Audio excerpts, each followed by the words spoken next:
सभी दोस्तों को नमस्कार। मैं हूं सुखदेव कंबोज और आपके अपने परिवार स्टडी शॉर्ट में आप सभी का हार्दिक स्वागत करता हूं। दोस्तों, आज हम जो चर्चा करने जा रहे हैं आज के करंट अफेयर्स यानी 18 दिसंबर 2020 के करंट अफेयर्स। आपकी स्क्रीन पर पहला करंट अफेयर्स आ रहा है क्वेश्चन कि हाल ही में किस संस्थान द्वारा कोरोना की वैक्सीन को सुगमता से हर व्यक्ति तक पहुँचाने के लिए $9 बिलियन की सहायता की घोषणा की है। तो आपको जैसा कि पता है कि हर कोविड-19 की महामारी चल रही है और चारों तरफ इसकी वैक्सीन काफ़ी सारी तैयार की जा चुकी हैं। इंडिया में भी काफ़ी वैक्सीन जो है इसकी तैयार हो चुकी हैं और ह्यूमन ट्रायल्स जो है चल रहे हैं और जल्द ये मार्केट के अंदर मिल जाएगी। लेकिन उससे पहले सप्लाई चेन जो इसका मजबूत किया जा रहा है कि कैसे ये वैक्सीन हर बंदे को दी जा सके। और इसी क्रम में एक संस्थान आगे आया है और संस्थान का नाम, इंस्टीट्यूशन का नाम है एशियन डेवलपमेंट बैंक यानी ADB। ADB ने हाल ही में क्या किया है, एफएक्स नाम से एक मुहिम चलाई है, Asia Pacific vaccine access facility, FX नाम से। तो ये जाहिर है कोरोना से जुड़े जितने भी क्वेश्चन होंगे वो आने वाली परीक्षाओं में आपके लिए काफ़ी इम्पोर्टेंस रखेंगे, क्योंकि ये जो है इससे जुड़ी बहुत सारी जानकारी जो है आपके एग्ज़ाम के अंदर आएगी। तो $9 बिलियन की सहायता जो है उसने देने का वादा किया है। जितनी भी डेवलपिंग कंट्री हैं एशिया के अंदर उन सबको ये सहायता दी जाएगी। और इसका पर्पज़ क्या है कि जितने भी एशियन डेवलपमेंट बैंक के जो मेंबर कंट्रीज़ हैं उन सभी में कोविड-19 की जो वैक्सीन है उसके डिस्ट्रीब्यूशन को, उसके एक्सेस को सुगम किया जाए, आसान बनाया जाए।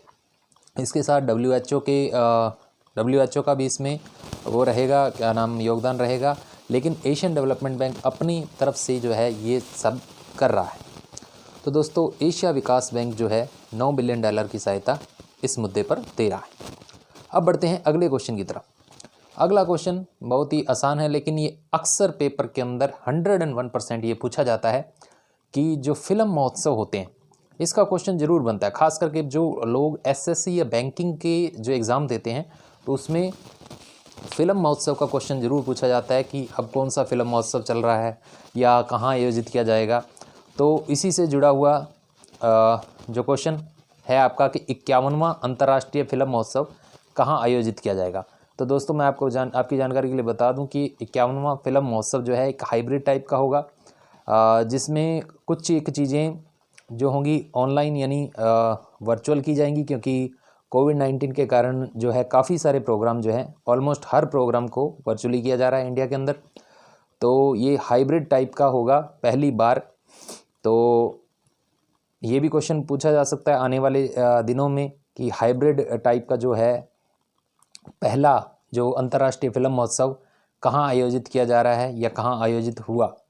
तो ये गोवा के अंदर दोस्तों आयोजित होगा। 51वां एडिशन है इसका, जो 16 जनवरी 2021 से लेकर के 24 जनवरी 2021 तक चलेगा। International film festival of India IFFI द्वारा आयोजित किया जाता है। तो हाइब्रिड टाइप होगा, फिजिकल भी होगा, कुछ एक प्रोग्राम उसमें फिजिकली तौर पर भी दिखाए जाएंगे और बाकी सब चीज़ वर्चुअल होगी। तो उम्मीद करते हैं कि ये क्वेश्चन जो है काफ़ी इंपॉर्टेंट क्वेश्चन बना जाएगा आने वाली परीक्षाओं के अंदर। बढ़ते हैं अगले क्वेश्चन की तरफ। अगला क्वेश्चन आ रहा है आपकी स्क्रीन पर। ये बहुत अच्छा क्वेश्चन है, बहुत ही अच्छा क्वेश्चन, और 101% आप कोई भी एग्ज़ाम दीजिए कहीं घूम फिर के ये क्वेश्चन आपसे आएगा, क्योंकि देश में प्रथम, आपको पहले भी मैं बता चुका हूँ, देश में प्रथम, दुनिया में प्रथम कोई भी चीज़ होगी वो आपका GK का क्वेश्चन बनेगा। तो इस पर हम विशेष थोड़ा चर्चा कर लेते हैं कि देश का प्रथम ISO सर्टिफाइड जूलॉजिकल पार्क किस राज्य में है। एक्चुअल में किस राज्य में है ये पहले से नहीं था, हाल ही में इसको ISO सर्टिफिकेशन मिला है। ISO सर्टिफिकेशन कौन सा मिला है, इसको भी क्वेश्चन आ सकता है। 9001/2015 2015। तो ISO का ये प्रमाण पत्र मिला है। तेलंगाना राज्य के अंदर नेहरू जूलॉजिकल पार्क है, तो उसको देश का ये सर्वप्रथम ऐसा जूलॉजिकल पार्क मिला है जिसको ISO सर्टिफिकेट मिला है। ISO सर्टिफिकेट आपको बता देता हूँ आपकी जानकारी के लिए, एक इंटरनेशनल ऑर्गेनाइजेशन है जो कि चीज़ों को सर्टिफाइड करती है। जो अच्छे स्टैंडर्ड्स की चीज़ें होती हैं तो उनको ISO का मार्क दिया जाता है। International organization for standardization ISO 9001/2015 इसको जो है सर्टिफिकेशन मिला है। जो कि यूके की बॉडी ने दिया है, वहाँ के और तेलंगाना के अंदर जो नेहरू पार्क है इसको मिला है। तो इसने सारे क्वालिटी स्टैंडर्ड्स जो हैं इसको पूरा किया है। तो ये देश का पहला ऐसा जूलॉजिकल पार्क में बन गया है जिसको ISO सर्टिफिकेशन मिला है। तो तेलंगाना राज्य नाम याद रखना है आपको। दूसरा, जूलॉजिकल पार्क का नाम याद रखना है, नेहरू जूलॉजिकल पार्क है, देश का प्रथम है और ISO सर्टिफिकेशन इसको 9/01/2015 मिला है। तो ये क्वेश्चन कैसे भी आपके सामने आएगा ज़रूर। तो तेलंगाना राज्य के अंदर ये जूलॉजिकल पार्क बना है। अब बढ़ते हैं अगले क्वेश्चन की तरफ। अगला क्वेश्चन आ रहा है कि बहुत ही सिंपल क्वेश्चन है, लेकिन ये भी कई बार घूम फिर के आ जाते हैं कि हाल ही में भारतीय गन्ना किसानों के लिए भारत सरकार द्वारा कितनी राशि को मंजूरी दी गई है। तो इसमें कुछ खास भी डिस्कशन करने वाली बात नहीं है और इसको डायरेक्ट अपने लेकर के चलते हैं कि 3500 करोड़ रुपए जो है इसकी राशि को मंजूरी मिली है। अब बढ़ते हैं अगले क्वेश्चन की तरफ। अगला क्वेश्चन आ रहा है आपकी स्क्रीन पर, देश के पहले, अगेन हम वही क्वेश्चन छांट करके आपके लिए लाते हैं जो आने वाले टाइम में ये क्वेश्चन जो है स्टैटिक जीके यानी ऐसा जीके जो कि आने वाले कुछ सालों में पूछा जाएगा।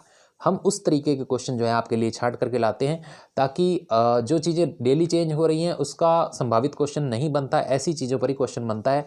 तो इसलिए हम वैसे क्वेश्चन आपके लिए सिलेक्ट करके शाम को लाते हैं। देश के पहले सेंट्रल आर्म्ड पुलिस फोर्स दिव्यांग एम्पावरमेंट सेंटर की स्थापना कहाँ की गई है?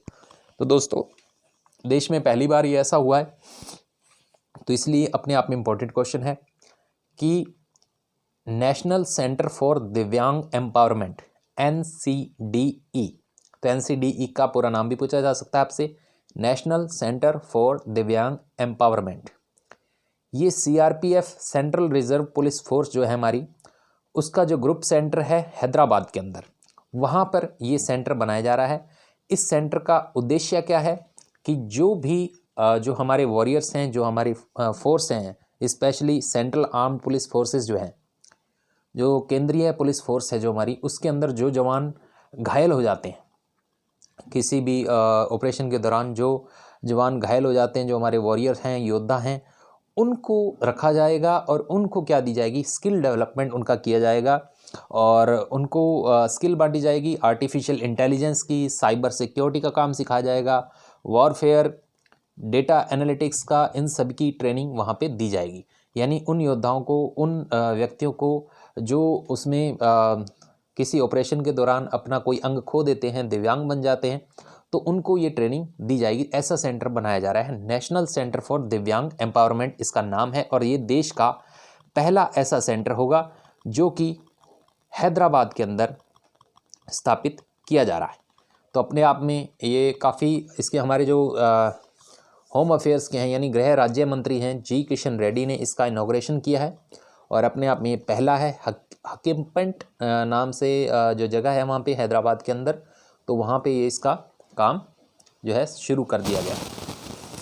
तो वहाँ पे एक फैसिलिटीज़ वहाँ पे दी जाएंगी, यानी इनको ट्रेनिंग दी जाएगी, IT ट्रेनिंग दी जाएगी, जिम वहाँ पे बनाया जा रहा है, लॉन्च बनाया जा रहा है, रहने की फैसिलिटी पूरी वहाँ पे दी जाएगी इनको। तो ये सारी चीज़ें जो हैं वहाँ पे प्रोवाइड की जाएंगी। अब बढ़ते हैं अगले क्वेश्चन की तरफ। अगला क्वेश्चन जो आ रहा है आपकी स्क्रीन पर, किस देश ने 14 दिसंबर को शहीद बुद्धिजीवी दिवस मनाया? अगेन अच्छा क्वेश्चन ये बन सकता है आने वाले टाइम में।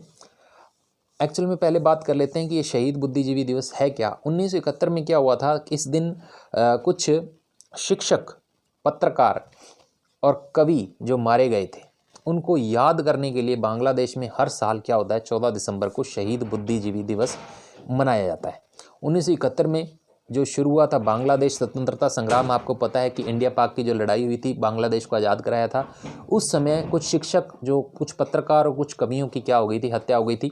भारत पाकिस्तान युद्ध जिसको बोला जाता है, उसके अंदर ये चीज़ें जो हैं, ये जो बंदे हैं शिक्षक और पत्रकार और कवि, ये लोगों को कुछ मारे गए थे। तो उसके बाद उस युद्ध में भारत की जीत हुई थी और बांग्लादेश आज़ाद हुआ। तो उनकी याद के अंदर ही हर साल 14 दिसंबर को शहीद बुद्धिजीवी दिवस वहाँ पे बांग्लादेश के अंदर मनाया जाता है। तो ये तो दोस्तों आज के क्वेश्चन, तो बांग्लादेश इसका सही उत्तर हो जाएगा। उम्मीद करता हूँ आपको क्वेश्चन अच्छे लगे होंगे। अगर अच्छे लगे तो अपने दोस्तों के साथ शेयर कीजिए, लाइक कीजिए और चैनल पर नए हैं तो सब्सक्राइब कीजिए। धन्यवाद दोस्तों।